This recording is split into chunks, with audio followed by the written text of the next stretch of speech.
जिसको यदि आप डेली मेरे साथ प्रैक्टिस करेंगे तो इन सभी समस्याओं में आपको अच्छा लाभ होगा।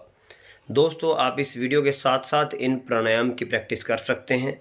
तो चलिए स्टार्ट करते हैं इस वीडियो को पहले एक आसन के सीधी साथ। जगह पर बैठें और अपनी रीढ़ को सीधा रखें। अपने पैरों को सामने फैलाएं और धीरे धीरे अपने घुटनों को मोड़ें। अपने दोनों पैरों के तलवों को आपस में मिलाकर अपनी एड़ियों को जितना हो सके शरीर के पास लाएं। अपने पैरों को हाथों से पकड़ें और एड़ियों को कसकर पकड़ें। अब अपने घुटनों को नीचे और ऊपर की तरफ धीरे धीरे हिलाएं, जैसे तितली पंख फड़फड़ा रही हो।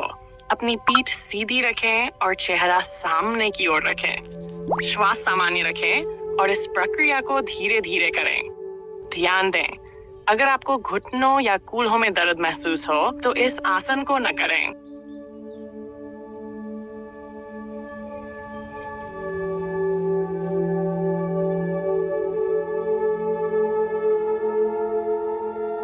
पीठ के बल लेट जाएं, अपने घुटनों को मोड़ें। आपके पैरों के तलवे फर्श पर हो और पैर एक दूसरे से लगभग कंधों की चौड़ाई जितने दूर हों। अपनी बाहों को शरीर के दोनों ओर सीधे रखें, हथेलियां नीचे की ओर हों। धीरे धीरे अपनी कमर और कूल्हों को ऊपर उठाएं ताकि आपका शरीर कंधों से घुटनों तक एक सीधी रेखा में आ जाए। अपने हाथों और पैरों से जमीन पर दबाव डालते हुए कूल्हों को ऊपर की ओर उठाएं।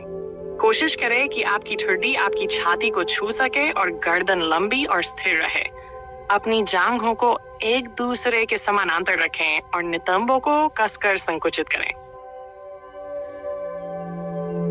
इस स्थिति में रहते हुए गहरी श्वास लें। प्रत्येक श्वास के साथ अपने कूल्हों को थोड़ा और ऊपर उठाने का प्रयास करें।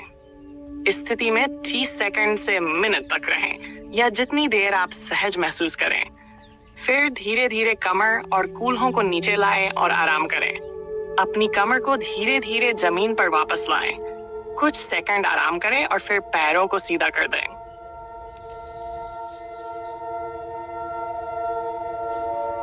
पीठ के बल एक योगा मैट पर लेट जाएं। अपने पैरों को एक साथ रखें और अपनी बाहों को शरीर के दोनों ओर सीधा रखें, हथेलियां नीचे की ओर।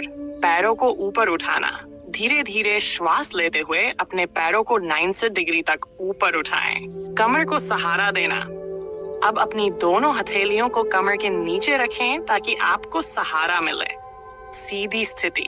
शरीर को सीधा और स्थिर रखने के लिए अपने कंधों, हाथों और सिर को फर्श पर मजबूती से टिकाए रखें।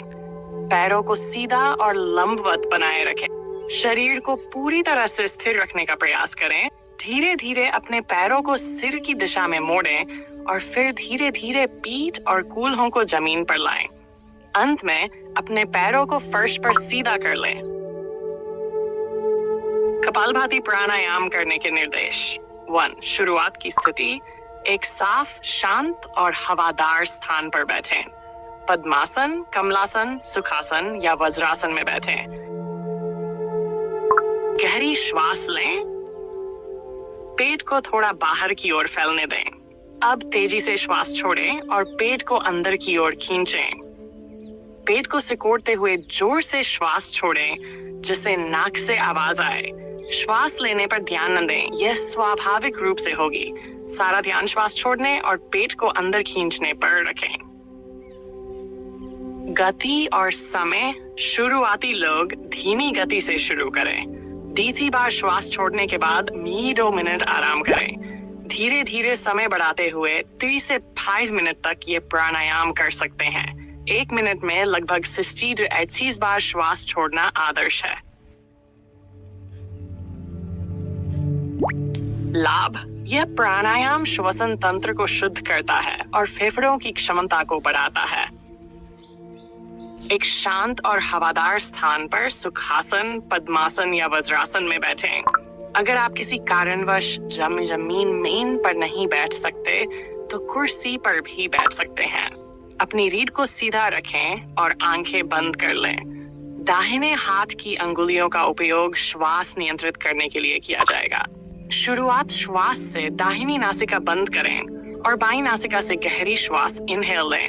धीरे धीरे गहरी श्वास। ब्रांडेड प्रोडक्ट आपको लाइफ में आवश्यक है तो नीचे डिस्क्रिप्शन में व्हाट्सएप लिंक से वांटेड लिंक डाउनलोड करके ब्रांडेड प्रोडक्ट रिसीव कर सकते हैं। You need branded products in life. WhatsApp link is given below in description. Wanted link, download from that link and get wanted branded products.